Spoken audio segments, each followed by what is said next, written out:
SD card won't load. I missed the shot because the lens cap was firing. This won't open. The disk won't scratch. I have to send my image for repair. Keep up with the scene. I didn't use the external electronic just lost. It just scratched my distance from the Leica.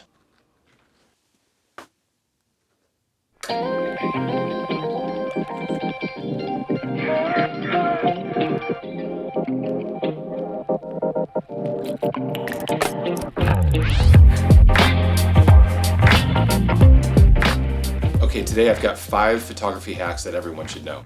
I wish I knew these when I first got started, but this is what 25 years of being a Leica photographer has taught me.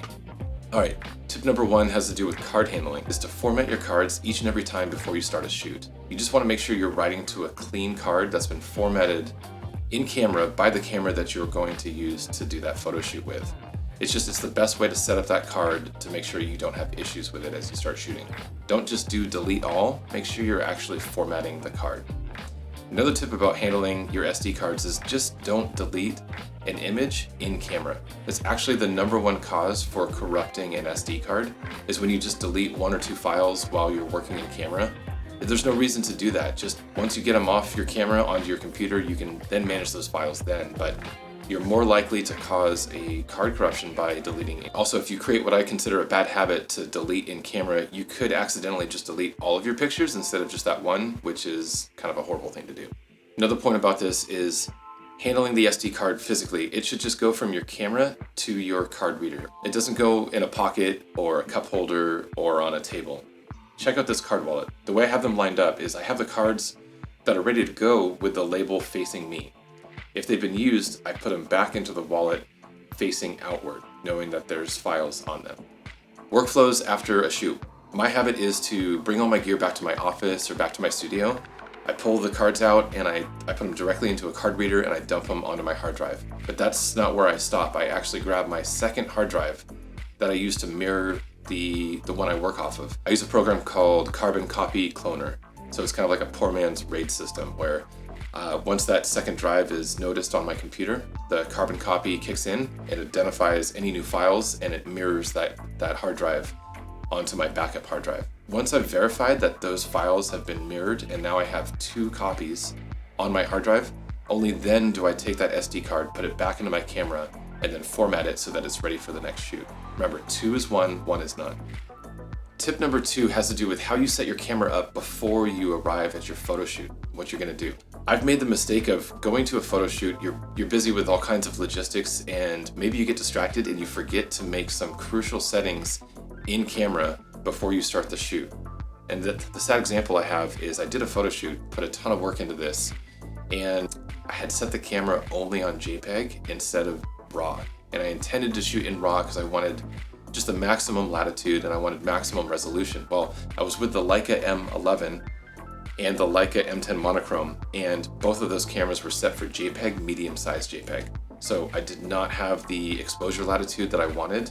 The entire intention of the shoot was black and white, and I had this in high contrast black and white, so it's okay, it still worked out just great. You never know what settings you may have left on the camera the last time you picked it up. So as I'm packing out my kit, getting ready for my shoot, maybe the night before, or the morning of, before I'm loading into the car, it's just one of my checklist things is I make sure I go through my camera and I make sure all my in-camera settings are adjusted for the way I'm going to do that shoot. Okay, tip number 3 has to do with lens caps and how you should stop using them.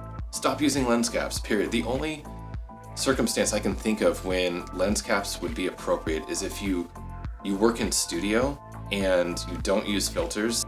Maybe put a lens cap on just to keep the dust off and, I don't know, prevent it from getting scratched accidentally in handling.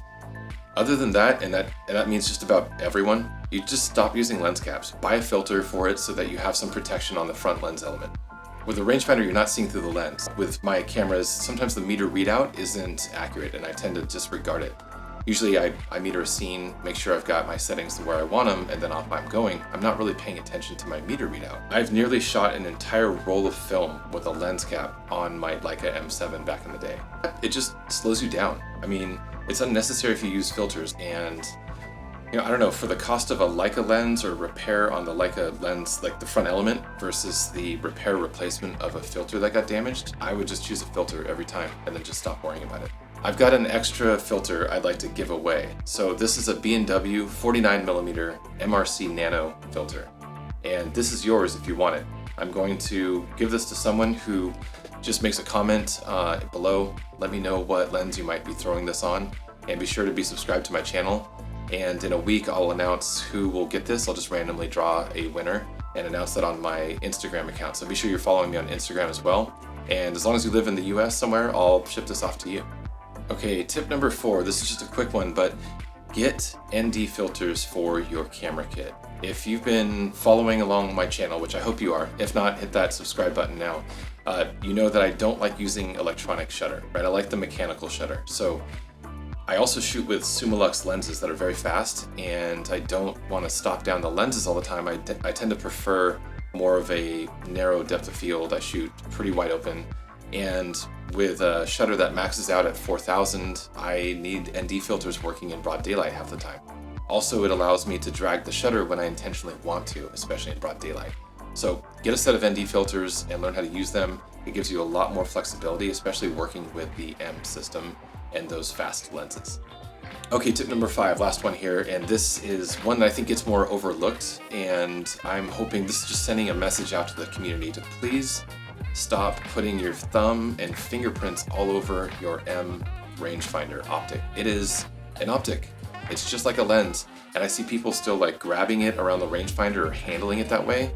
And you know, I mean, common sense, would you pick up any other lens if the caps were off front and back and just like get your, you know, meat hooks on top of that lens, grabbing the front and rear lens element? You probably wouldn't do that. So why are you doing it on your M rangefinder? Okay, let me just demonstrate here. There's a little tip that makes it easier for you to handle this camera if it's sitting on a table or oriented this way and you're pulling it out of a bag. Just pinch in the center of the camera where the Leica dot would be. This one's got a screw. There you go. Picking the camera up like that is a great way to get your hand onto it to start working with it. Just stop handling it around the optic.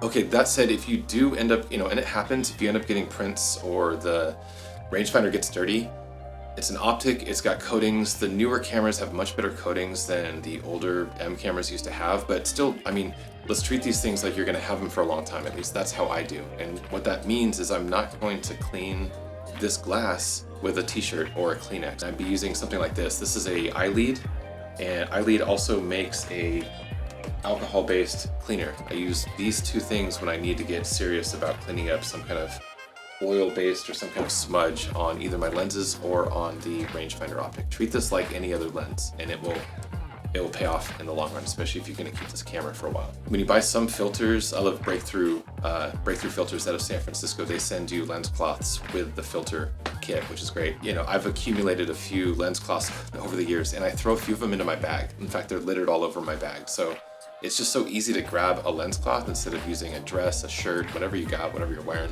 You know what I'm saying? Like, clean it up with a lens cloth or something that's fit for handling that optic. If you've got any questions about the 5 things I just went through, leave a comment below and I'll be sure to get back to you. But I still have room in my mentorship program. I'm doing one-on-one coaching, and just jump on my website if you want to read about any of those details. All right, that's it for today. Thanks for hanging out, and I'll see you next week. Until then, stay curious and keep clicking.